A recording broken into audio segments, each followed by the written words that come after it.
Specific recommendation भी हम निमेश जानेंगे, लेकिन ब्रोकरेज रिपोर्ट्स में आज क्या कुछ है खास, वरुण से जान लेते हैं। गुड मॉर्निंग वरुण, बताएं।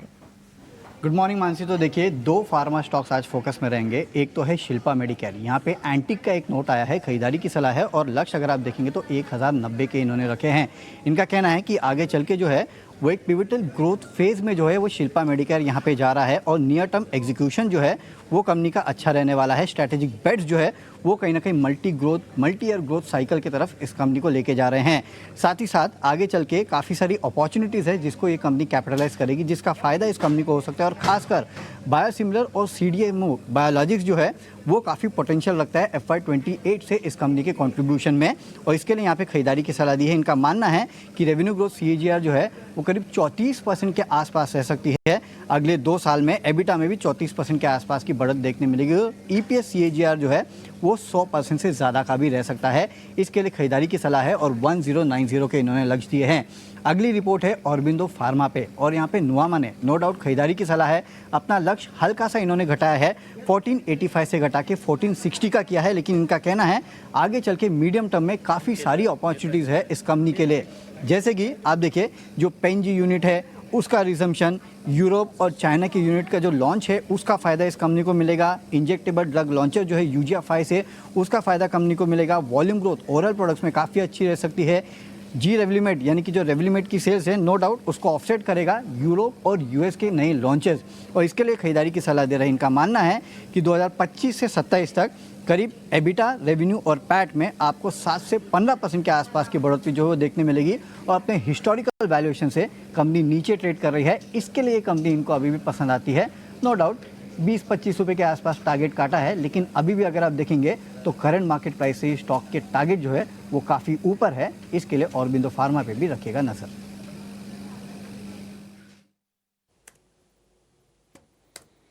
ठीक है, अरविंदो फार्मा पर भी आज के सत्र में नजर रहेगी।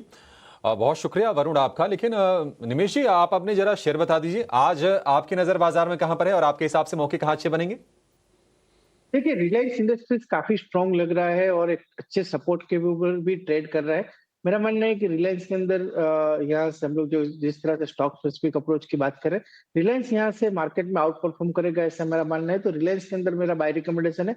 नीचे की तरफ जो स्टॉप लॉस लगाना है वो 1420 का स्टॉप लॉस लगाना है, और ऊपर में मेरा मानना है कि 1-2 दिन में रिलायंस के अंदर 1460 रुपए तक के लेवल देखने को मिल सकते हैं। तो रिलायंस के अंदर मैं पॉजिटिव व्यू लेके बाय रिकमेंड कर रहा हूँ। ठीक है, रिलायंस को लेकर पॉजिटिव व्यू है, बाय की सलाह है। और अगर हम टारगेट की बात करें तो टारगेट है 1460 रुपए का, स्टॉप लॉस हो गया 1420 रुपए का। आज फार्मा में नेटको फार्मा का शेयर भी फोकस में रहेगा। नेटको फार्मा हमने गिरावट काफी ज्यादा देखी है। जिन्होंने लंबी अवधि से इसको होल्ड किया होगा तो इसका भाव था 1600 रुपए के ऊपर का, और वे 800-900 रुपए के बीच में फिलहाल कारोबार कर रहा है। न्यूज़ नेटको फार्मा को लेकर ये आई है कि इनको US FDA से हैदराबाद प्लांट के लिए ऑब्जर्वेशंस मिले हैं, कुछ नेगेटिव टिप्पणियां आई हैं।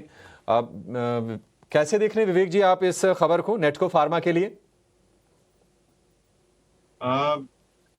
अभी एक्चुअली US FDA की टिप्पणियों से ज्यादा टेंशन ये है कि टैरिफ का आगे चल के क्या होगा, क्योंकि वो बहुत बड़ा अनसर्टेनिटी है। और देखिए, ये जो US FDA के जनरल टिप्पणी आती रहती है वो बहुत कॉमन चीज है। मैं पिछले 20 साल से देख रहा हूँ। मतलब ये कोई इतनी सीरियस चीज नहीं है। छोटी छोटी चीजों के लिए वो लोग टिप्पणियां करते हैं और उसके बाद में कंपनी उसका कोर्स करेक्शन भी करती है। तो एक तरीके से आप समझ लीजिए कि वो क्लीन अप एक्टिविटी करते रहते हैं US FDA। तो वो हो सकता है कि टेम्परेली आपको एक नेगेटिव इफेक्ट देखने को मिले एक आध दिन का, दैट्स ऑल। और उसके बाद में अगर ओवरऑल कंपनी को देखें तो बहुत ही बढ़िया कंपनी है। वैल्यूएशंस वाइज भी काफी करेक्ट हुई है रिसेंट पास्ट में। और कंपनी एक हद से लगभग लगभग डेट फ्री कंपनी है। और जो इन्होंने ग्रोथ दिखाया है पिछले कुछ टाइम से, इनफैक्ट पिछले 4-5 सालों से भी, तो आपको दिखेगा कि करीबन 31% CAGR कंपनी ने प्रॉफिट ग्रोथ इसमें दिखाया है। तो आई थिंक पॉजिटिव रहेगा।